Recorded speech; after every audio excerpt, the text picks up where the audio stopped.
Shit.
Oh man, shalom everybody. What up? What up? What up? Shalom, shalom.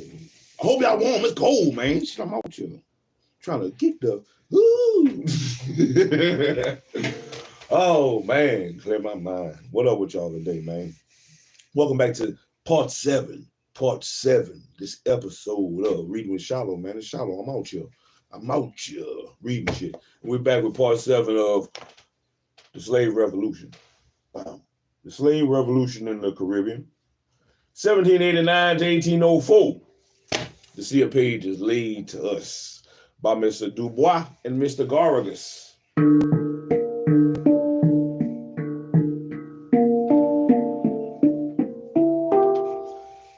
get into it. We're gonna get into it. I was just trying to see the difference.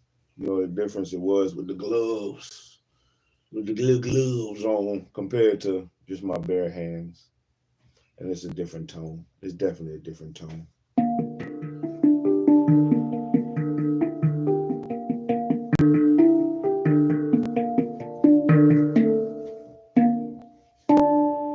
But we are here to read. That's what we're here to do.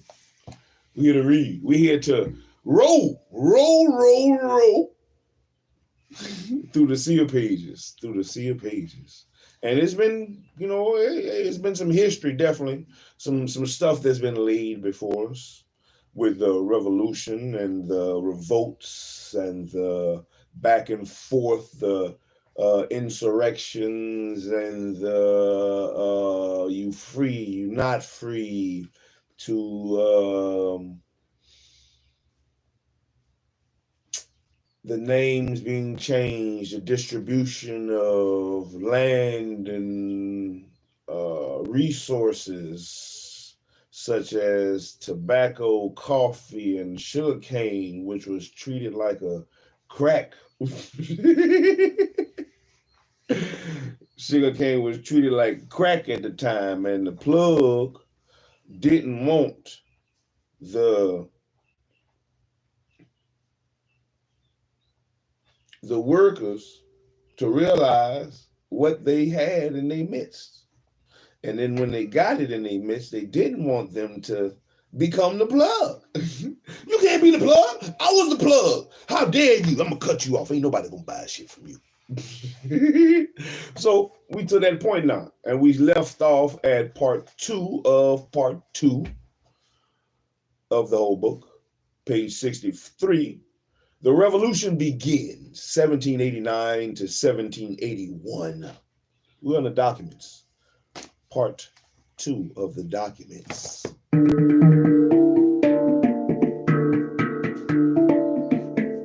You know, speaking of revolution, you know, tapping on this, it makes me think about a lot of things. But, you know, I know the sound is like a steel drum, which comes from the islands. And it makes me think about, you know, they use so many other things. You know, somebody had mentioned about how the braiding of the hair could possibly have had maps in them to show directions to freedom. I know in Brazil, I want to say it's capoeira, I think they had outlawed it or banned it for a while because of the hint of a karate or a form of they were teaching each other things through these things. So, you know, it makes me think about just like, you know, in the military, there's Morse code. It makes me think about, you know, was there code within the drum pattern, you know?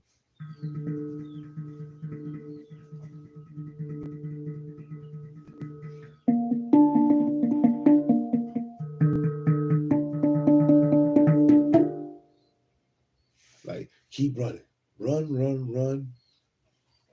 You're gonna come to a place and then you gotta stop. Look left, look right, look left, look right, look left, look right, and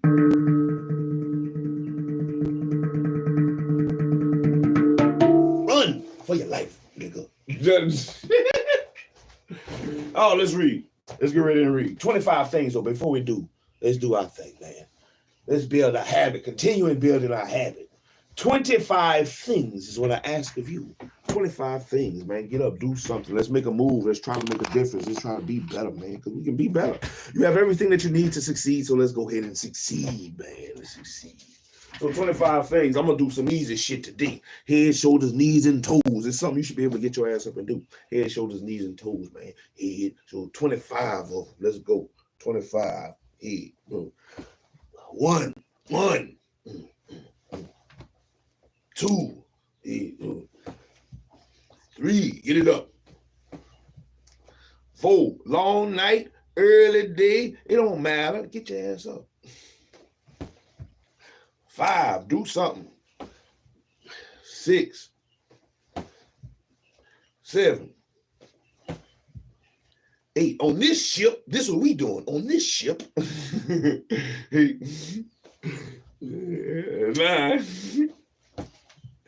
10. Head, shoulders, knees, toes. Shit. 11. 12. If you can't do this, something wrong. You need to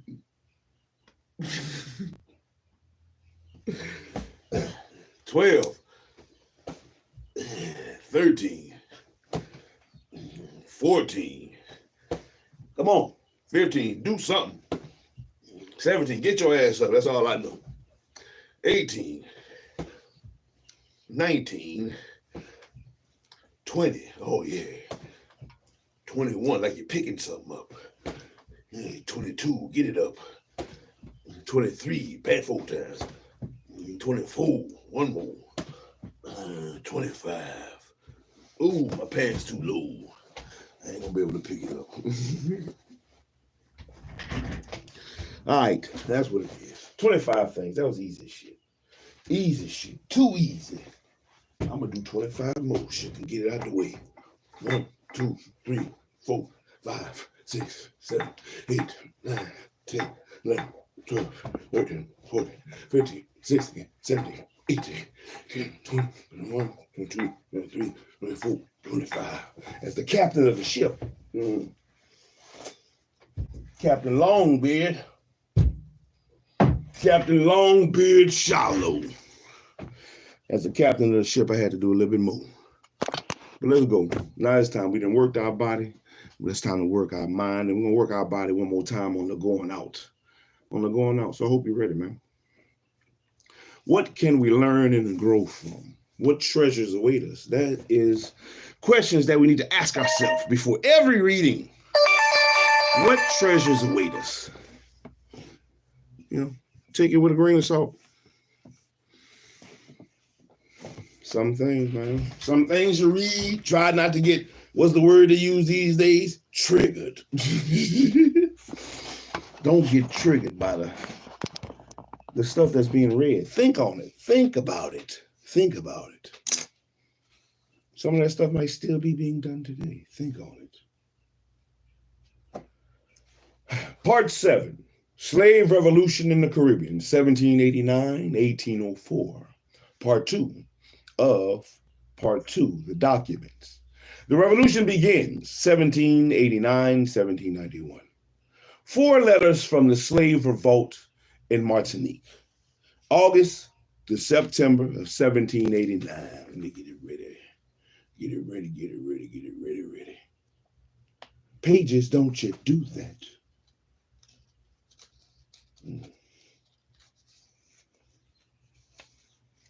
Stuck to each other, I knew that. Oh, man. That sucks. I'm going to have to take a glove off. I'm about to be like Michael Jackson in there. One glove. One glove. There we go. Too easy. All I got to have is one glove, one glove, one glove. 4 letters from the slave revolt in Martinique, August to September 1789. In late August 1789, slaves in Martinique began spreading the rumor that the King of France had decided to abolish slavery, but that local administrators had decided not to apply the decree. The exact origin of this false rumor is difficult to pin down, and the taking of the Bastille on July 14th of 1789 was not yet known on the island. And although the meeting of the Estates General, a body of elected representatives called to advise the king and the presence of abolitionist sentiment in France were, whatever the source, the rumor provided a potent mobilizing force in Martinique and leading to a series of meetings and a revolt that was quickly suppressed. The following letter from the governor of the island described the revolt. Governor Viminil to the Minister of the Marine and the Colonies in September 14th of 1789. Monsieur, Monsieur, for a relatively long time, there has been a great deal of worry, agitation, and insubordination among the Negro slaves of this colony. The principal origin of this has been the seditious insinuations that have been made to them by a man named Father Jean-Baptiste Couperin, Jean-Baptiste Couperin, a priest, the former director of the Negres of the parish de Fort in Saint-Pierre, who has taken refuge in Dominica, and who, according to the, oh, you sucker. Shit.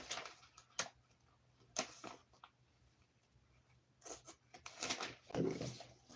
And according to a few clues that I hope to verify, continues even today to keep up the guilty correspondence with several whites. You can judge this, monsieur, by the copies of the 2 anonymous letters that I have the honor of sending you. Oh, anonymous letters, huh? In them days, boy, ooh, you anonymous, really anonymous. Wrote that shit yourself, anonymous. The threats that these writings contain have just been realized in part. But thanks to the precautions that I felt forced to take, the effect has happily been reduced to an uprising among the slave gangs of 2 relatively large plantations next to St. Pierre, whose Negres, armed with the tools that they used to cut sugarcane, refused to work, saying loudly that they were free, and they're then retreated into the heights above St. Pierre. I hasten to break up these gatherings, and most of all to prevent these rebels from joining the old Negro Maroons in the underpopulated mountains of the interior of this island by sending out the colonial militia supported by detachments from the Martinique Regiment, and at the same time stopping all communication with the domestic slaves in St. Pierre, whose numbers are considerable. The day after their desertion, the 2 escaped work gangs came back on their own, and everything was back in order where the revolt had appeared. Detachments successfully brought the suspect Negroes, among which were found the 2 principal instigators of this revolt, named Futa and Honoré. Like, I wonder if it's a Honoré. And Honoré. I wonder if it's off for Henry. Oh, shoot. Fauta, and Honoré, who, having been convicted and judged, were condemned, one to be broken down the wheel and the other hung. Shit.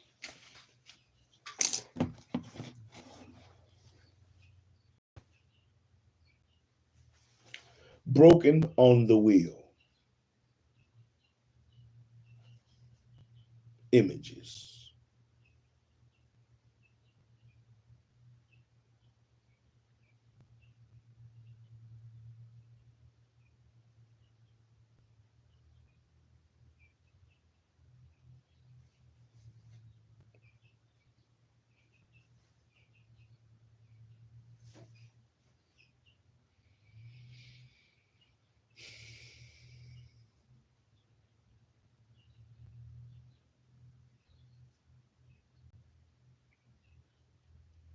Broken on the wheel. Ooh-wee. There's just some of the images that came up. Look at that. Broken on the wheel. Ooh-wee. I think the guy who got hung.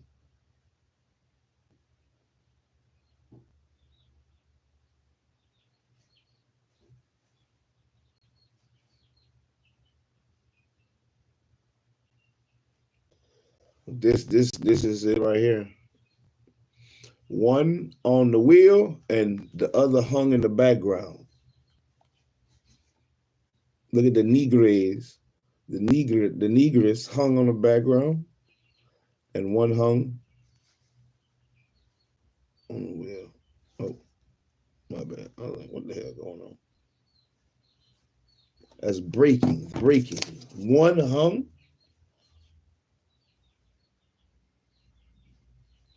One to be broken on the wheel, and the other hung, and were executed in St. Pierre on the 3rd of this month.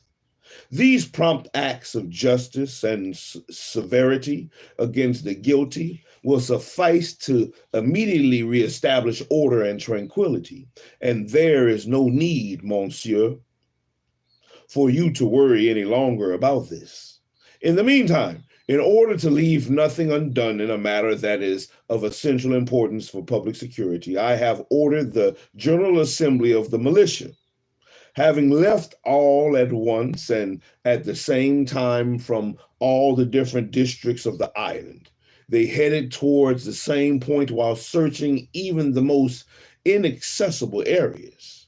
In so doing, they were able to surround and arrest many of the old negress maroons who had been brought back to their masters. I will continue to have frequent special hunts carried out that I hope will totally destroy this troublesome sort. And until now, I do not think there is an organized plot or chiefs who have decided to revolt. And if we do not remedy the problem promptly, this small band of negress maroons will be the nucleus that will produce the miseries that this colony fears so. And until now, everything has made it easy for the negress to desert and escape. The negress maroons come in large numbers and mix freely with the slaves in the markets and the public squares, which never happens without inciting in the latter the desire for independence and liberty. Man, that boy hating. Oh, I stamped him out, though. Don't worry about that. I did something with him. I made him walk the plank.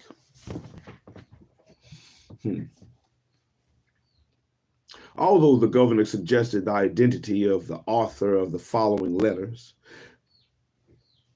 it is in fact unclear who wrote them. The evocation of the power of the king against local enemies was part of a long tradition within slave political actions in the Americas. Shalom, my son. Oh, man. My boy. How you feeling today? Good.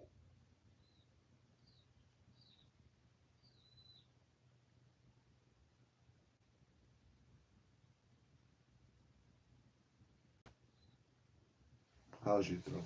Good. Don't smell good. How's your eyes? Good. How's your ears? Good. How's your mind? Good. Is your mind good? Yes, sir. How's your stomach? Good. Did you pee? Yes, sir. So that worked. Did you fart? No, sir. Oh, we don't know if that worked yet. How's your toes? Good. Will you have all that you need to succeed today, sir? It's cold outside, sir. So, boy, this is objective. Even though it's cold, if you are given all that you need to succeed, what do we need to do? Succeed. That's right. You have only one glove on? Who gloves is this? Daddy's. You sure? Yes, sir. Didn't like one of ours. This is one of yours. Why did You couldn't tell. Anyway. Yeah, it's 20-some degrees outside, man. 20-some degrees? Yes, sir. 23. It is 23 degrees outside. Wear house shoes. Yeah, go brush your teeth. Go brush your grill. Put some house shoes on. Hey, after I'm done, I'll cook you something.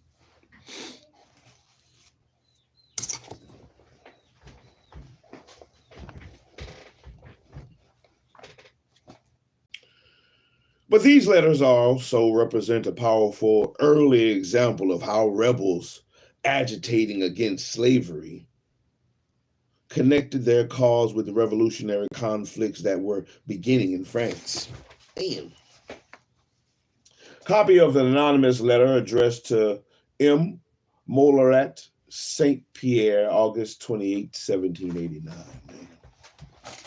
Dear Sirs, General, Intendant, the government, advisors, and other individuals, we know that we are free and that you are aware that rebellious people are resisting the orders of the king.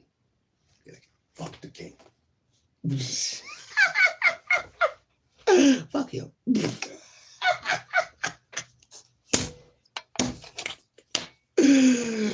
That's right.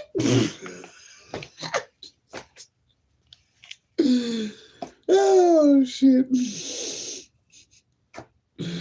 People are, that you are aware that rebellious people are resisting the orders of the king.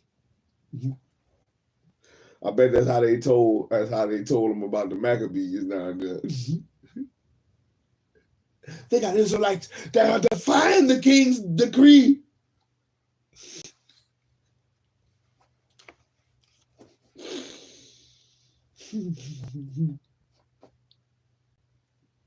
Well, remember that we Negroes are numerous, and we want to die for this liberty. For we want it and plan to get it at whatever price. That's right. That's right. Even with the use of mortars, cannons, and rifles. Well, where they getting all this shit? They got to steal that shit first. But if you steal it, use it. Use it. That's what you do. Use it. Why? For how many hundreds of years have our fathers been subjected to this fate, and that still falls on us? Did God create anyone as a slave? The sky and earth belong to the Lord God, along with everything they contain. You have corrupted our ancestors, not only them, but also their descendants. Isn't this horrible, sirs? It must be believed in truth that you are very inhumane, not to be touched with compassion for the suffering that we endure. Even the most barbarous of nations, the barbarous of nations, would melt into tears if it knew our misery. I will let you think for a while about how quickly it would seek to abolish such an odious law. But in the end, it is in vain that we seek to convince you to it by invoking sentiments and humanity, for you have none. But by using blows, we will have it, for we see that this is the only way to get away. My bad. The only way to get anywhere. It will start soon if this prejudice is not entirely annihilated. There will be torrents of blood flowing as powerful as the gutters that flow along our streets.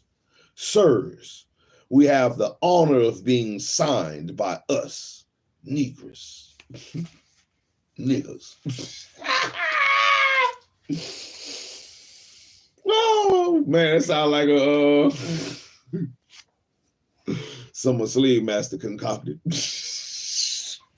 I mean, it could be true, but man.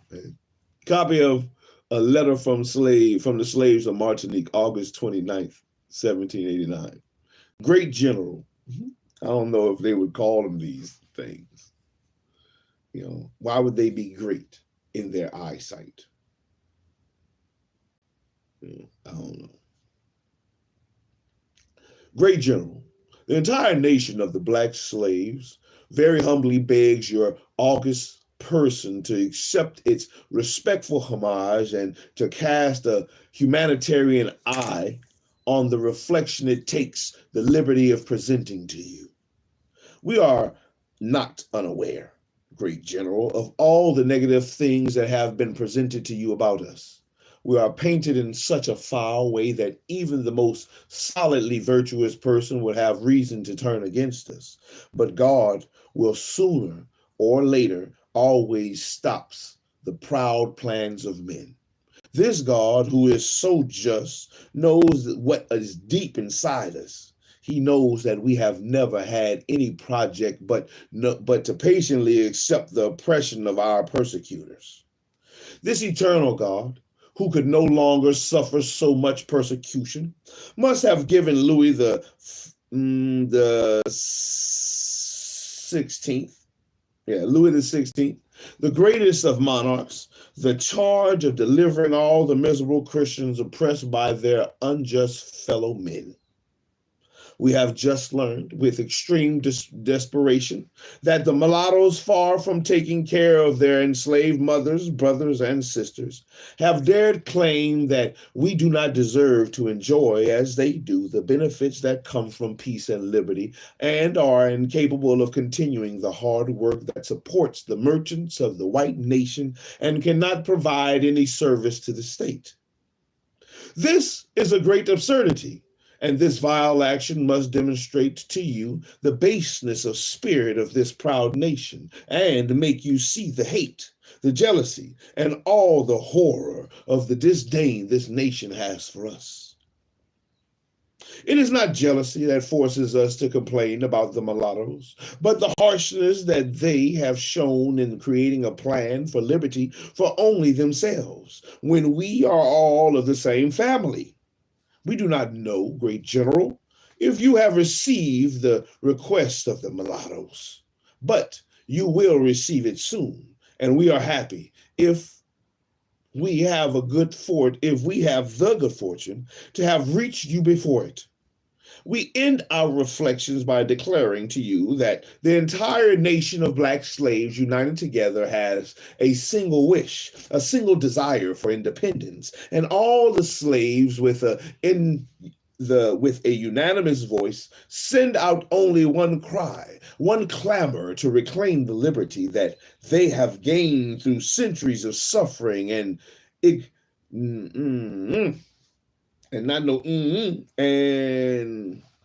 ignominious servitude. This is no longer a nation that is blinded by ignorance and that trembles at the threat of the lightest punishments.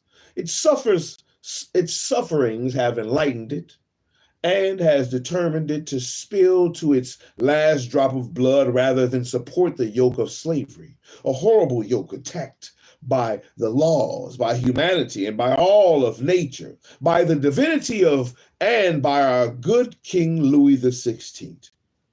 We hope it will be condemned by the illustrious governor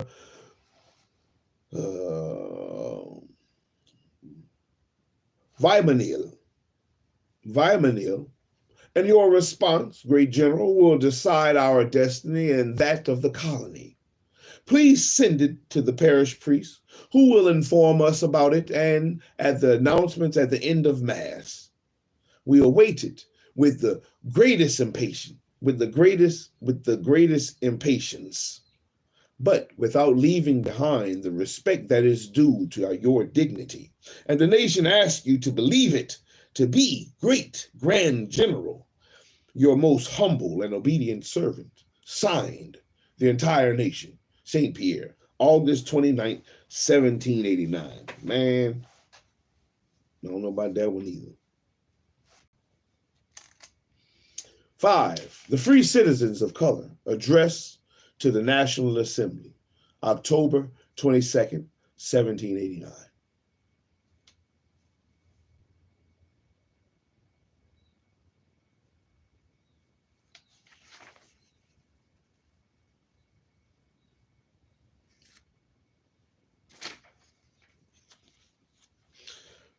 Summer 1789 has been a tumultuous time in Paris.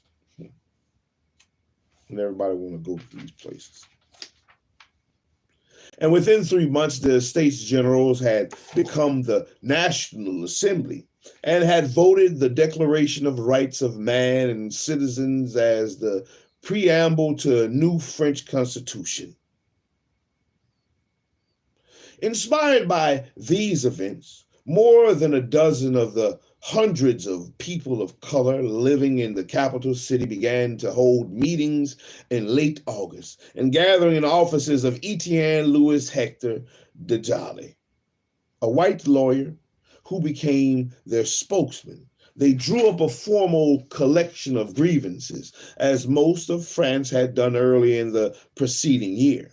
Then he approached a group of wealthy absentee planters who were meeting in Paris to discuss how the emerging revolution might affect the colonies.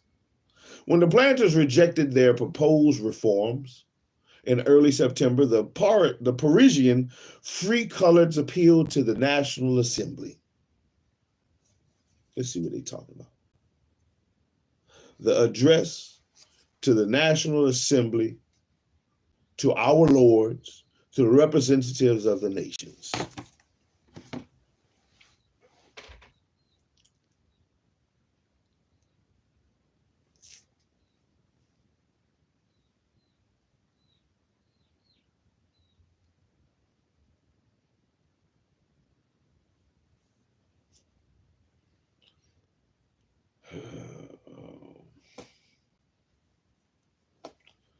Book on the Rights of a Free Man.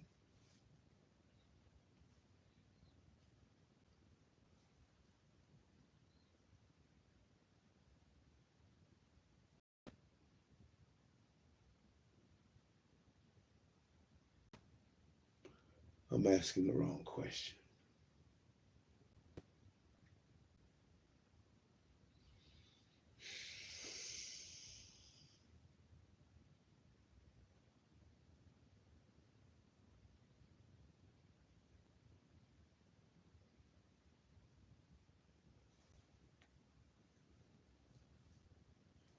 Book on Rights for All Natural Born.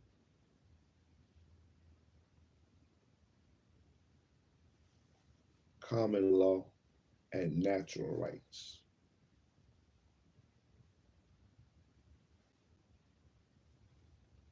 The idea, how to manage your slaves. How to make a Negro Christian. Natural rights. Universal Declaration of Human Rights. I'm going to have to look for that one. That might be it.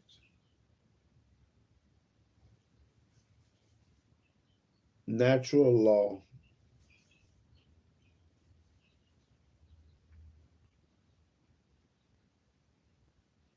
Universal Declaration of Human Rights. Universal Declaration of Human Rights. Common law. The question of conservative founding. I might have to get that one too.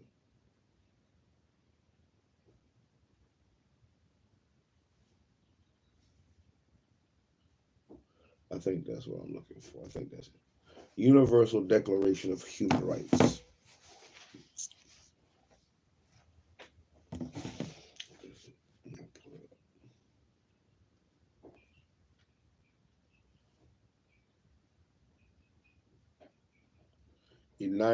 By the United Nations and Eleanor Roosevelt.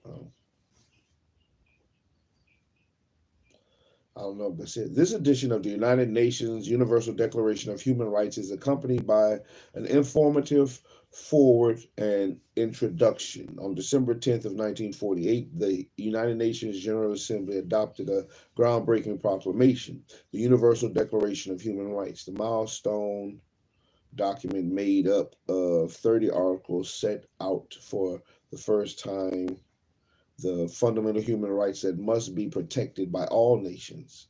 The full text of that document is reproduced in this book alongside with the foreword by human rights lawyer Emil Clooney.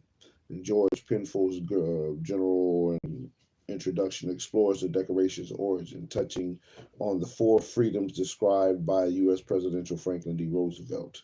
The result of the role his wife Eleanor Roosevelt took on as chair of the Human Rights Commission and of the drafting committee, and parts played by other key international members of the commission. Is there a difference? Is there a difference? Is there a difference? I might have to look at it. I might have to look into that one. Address to the National Assembly, to our lords, the representative of the nation. Our lords. We're going to get to the next session. This is going to be the last, let me see. We're going to get to, part 6. We're going to get to, we got like 2 pages. We're going to read these next 2 pages, and we're going to stop at part 6, the National Assembly. Address to the National Assembly, to our lords, the representatives of the nation. Our lords, the free citizens and landowners of color of the French islands and colonies are honored to inform you that there still exists in one of the lands of this empire a species of men scorned and degraded, a class of citizens doomed to rejection, to all the humiliations of slavery. In a word, Frenchmen who groan under the yoke of oppression. Such is the fate of the unfortunate American colonists, known in the islands under the name of mulattoes, quadroons, etc. Born citizens of free, they live as foreigners in their own father's land, excluded from all positions, from honors and professions. They are even forbidden to practice some of the mechanical trades. Set apart in the most degrading fashion, they find themselves enslaved even in their liberty. The States General had been summoned. All France has hastened to support the king's benevolent plans. Citizens of all classes have been called to the great work of public regeneration. All have contributed to writing complaints and nominating deputies to defending their rights and set forth their interests. The call of liberty has echoed in the other hemisphere. It should certainly have erased even the memory of these outrageous distinctions between citizens of the same land. Instead, it has brought forth even more appalling ones. For an ambitious aristocracy, liberty means only the right to rule other men without sharing power. The white colonists have acted according to this principle, which even today constantly guides their behavior. They have taken upon themselves the right to elect colonial representatives. Excluded from these meetings, the citizens of color have been deprived of the ability to look after their own interests, to discuss things that affect them too, and to carry their wishes, their complaints, and demands to the National Assembly. In these strange systems, the citizens of color find themselves represented by the white colonists, deputies, although they have still never been included in their partial assemblies, and they have not been entrusted any power to these deputies. Their opposing interests, which sadly are only too obvious, make such representation absurd and contradictory.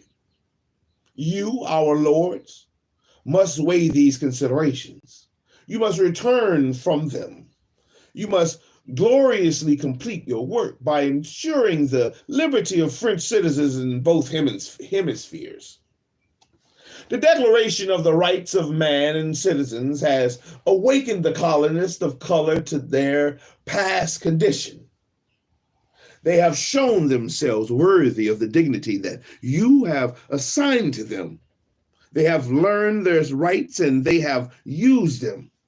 The citizens of color are declaring as clearly qualified as the whites to demand this representation. Like them, they are all citizens, free and French. The Edict of March 1685 accords them all such rights and guarantees them all such privileges. It states that the freedmen and all the more so descendants have earned their liberty. Let this liberty produce in them as fortune of liberty that is natural to all free Frenchmen. Like them, they are property owners and farmers. Like them, they contribute to the relief of the state by paying the levies and bearing all expenses that they and whites share. Like them, they have already shed their blood and are prepared to spill it again for the defense of the fatherland. Like them, finally, though with less encouragement and means, they have proven their patriotism again and again. They beseech you, our lords, not to forget them and to act strictly on principle. They ask for no favors. They claim the rights of man and of citizen, those inalienable rights based on nature and social contract, those rights that you have so solemnly recognized and so faithfully established when you established as the foundation of the Constitution, that all men are born and remain free and equal in rights. That the law is the expression of the general will, that all citizens have the right to participate personally and through their representatives in its formation, that each citizen has a right to certify the necessity of public contribution and to freely consent to it, either personally or through his representatives.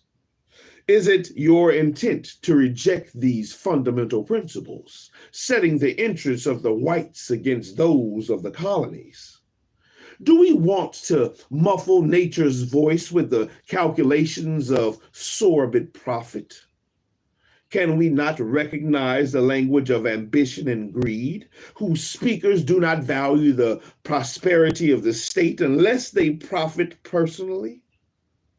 But this is not the place to conduct such serious discussions about basics of the rights of the citizens of color. After you have agreed to their preliminary claims,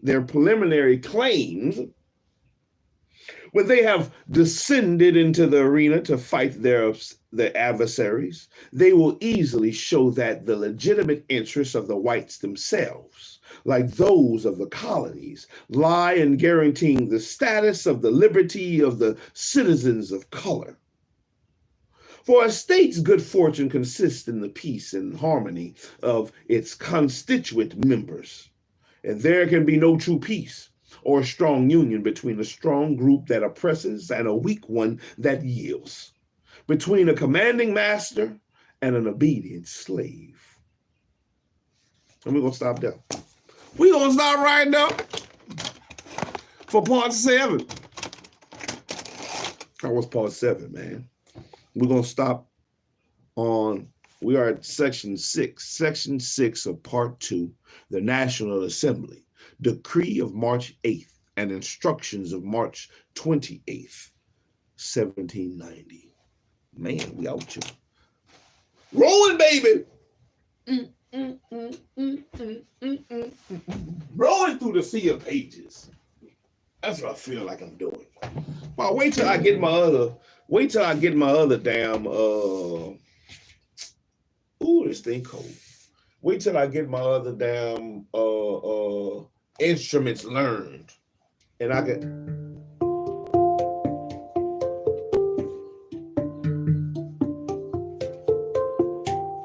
can really get down and boogie.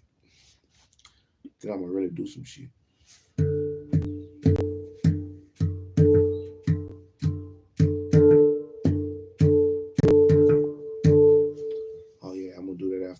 Keep practicing. Practice makes perfect. Practice makes perfect. You have the ability. You are in control of what you input into your mind. What do you download? What treasures do you hold on to? Mm-hmm. Do you want the bullshit in there? Or do you want some good shit?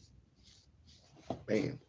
But yeah, let's work our body, man. We worked our body first. We worked our mind, and let's work our body again a third time on the back end. Oh, work my body.